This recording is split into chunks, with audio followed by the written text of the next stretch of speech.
Hello beautiful people, Zach Dowdy here, and today we're stopping at Channel Street DIY because there's been some really good news.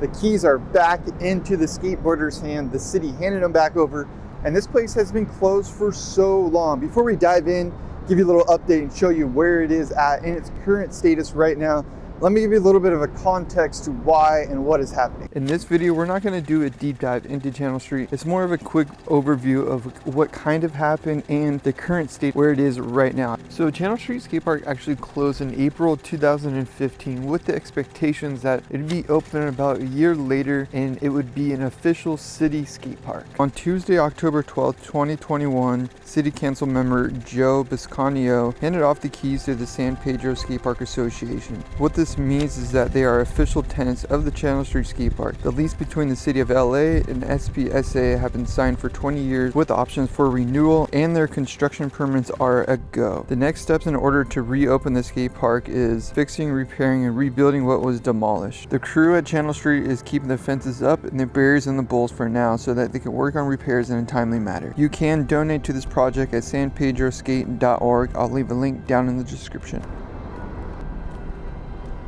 As you can see, there are pillars in the bowl right now in the park, making it very not only unskateable but really hard to probably fix. Like, these things are really heavy.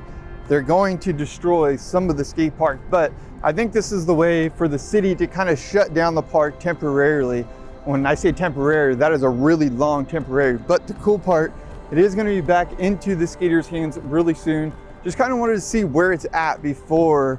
I think there's going to be some renovation. I think all the volunteers here at Channel Street will be upgrading it very shortly. I'll leave a link down below to follow, and hopefully some resources that I can find if you want to donate or just help out on this amazing skate park. So many great skaters came from here. Robbie Russo, Ronnie Sandoval, Riley Stevens. I mean, Daewon Song didn't really come from here, but he would skate here all the time. Like, this place is a home to so many skateboarders, and luckily the city of San Pedro did create another skate park. I'm not sure if it was right around the same time, but they made Peck Park, which is only a few miles from here, which a lot of the locals here from this skate park sort of migrated there for the time being. And I think all the locals are really excited to have this sacred land, sacred skate spot back into their hands. The first time that I came to the skate park might have been like maybe 15 years ago. I'm really dating myself there, maybe 16 years ago. I don't even know, it's been so long. One of the crazy things about this place and this sacred DIY under a bridge, another amazing bridge spot, is that it's much different than Burnside, Washington Street, or any of the other bridge DIY skate parks, Marginal Way, all that stuff, because it doesn't have that big layout. It's almost just like longer. It's a funnel. It kind of reminds me, and hopefully I'm not offending anybody, but it's almost like multiple mini ramps with corners and bowls in the different areas of the mini ramps. It's kind of how it's set up because of the area they have. But they also have a lot of rad stuff that is skatable on the outside. Unfortunately, during all this downtime, there has been a fence, so like none of that is skatable besides one ledge and a really crazy crusty Jersey barrier. As you can see behind me, they're already starting some forms, some deconstruction for new construction, so they're already working on it. They're already getting things prepped up. So like I said, I'll leave links down below if you want to get involved down here, donate. Just like follow the mission, the progress, and there is a documentary, like I was saying earlier, that's in the works. So that'll be really exciting to see once everything's revamped and revived. This whole little area is really hard to skate. I remember skating here a bunch of times and getting really just stuck in this area. It's pretty crazy. Al Burnell actually transferred from that side of the wall to this side of the wall. I'll insert the clip right here.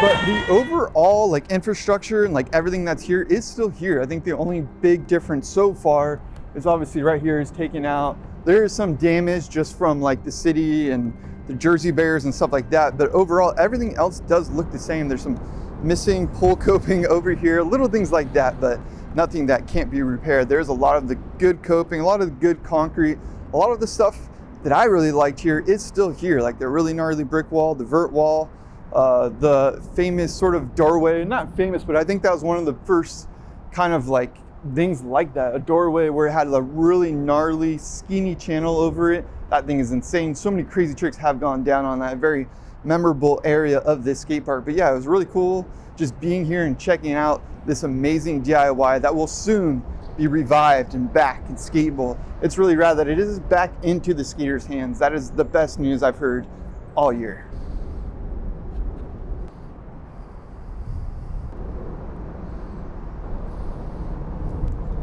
I feel like I'm gonna be pointing out the obvious, but it is crazy how much dirtier, scummier, I don't know, how unmaintained and sanctioned this area is now that skaters aren't here maintaining. That's a kind of a common thing with a lot of DIY skate parks or DIY spots, is that the skaters actually clean it up and make it a nicer, better place, a better space for people to just be active and be doing things. Now it's just trash down here and just people kind of maybe doing things that you shouldn't be doing in this area that wouldn't be happening if there were skaters regulating this space. And not regulating it in a bad way, but in a healthy way where the space is better for people, more proactive, and it's not enabling people to not be good people.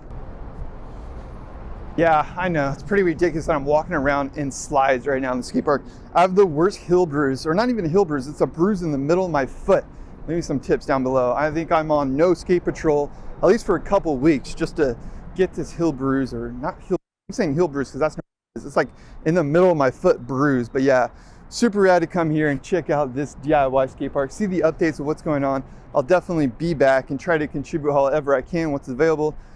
The thing I like about this skate park, it's so unique, or it's DIY spot, every DIY spot is really unique. Like all the mosaic tile around the place and everything about it's just a really special place. So that is the update. That's the situation that's going on at Channel Street right now. Really rad, just that, like I said, it's back in the skaters' hands.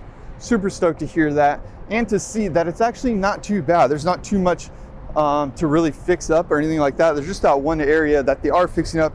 And I'm sure there's going to be a lot more renovations, things of that nature, new updates to the park, stuff like that. And it should be pretty cool. It should be exciting times to see what happens.